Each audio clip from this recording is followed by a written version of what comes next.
vous avez présenté donc, ce matin les résultats semestriels du groupe Sodexo.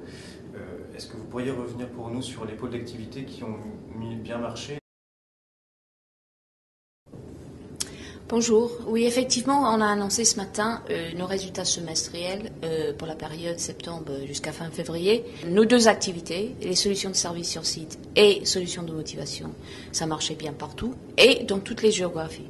On voit que le pôle entreprise et administration a pas mal été dégradé cette année, enfin, se reprend assez mal. Est-ce que vous pensez que la tendance va pouvoir s'améliorer sur 2010 et est-ce que vous pensez que l'effet de la crise est encore là en fait? Oui. Effectivement, c'est surtout dans le segment de clientèle entreprise-administration où nous subissons, comme toutes les entreprises, les effets de la crise depuis maintenant 15-18 mois. Et le chiffre d'affaires est en recul dans cette activité car nous subissons une baisse des effectifs chez nos clients et un arrêt, je dirais, des dépenses discrétionnaires. Ça représente quoi en termes de chiffre d'affaires, le pôle entreprise et administration? Alors, le pôle entreprise-administration en année pleine, c'est à peu près un tiers de notre chiffre d'affaires, car je vous rappelle, Sodexo est plutôt focalisé sur les marchés avec le plus de potentiel, la santé, les seniors, l'éducation, la défense, et secteur porteur aujourd'hui, c'est la justice aussi.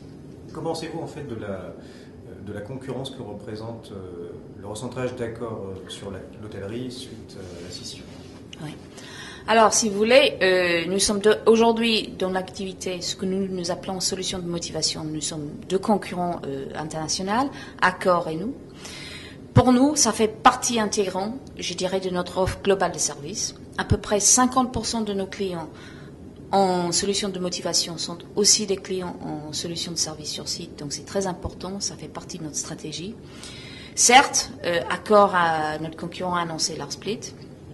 Qu'est-ce que ça veut dire pour nous? Ça veut dire probablement un peu plus de visibilité, je dirais, sur nos métiers en bourse, ce qui pourra avoir un impact, qui sait, mais peut-être un peu favorable pour Sodexo. Mais sur le terrain, on a toujours été deux dans ces activités et ça va continuer.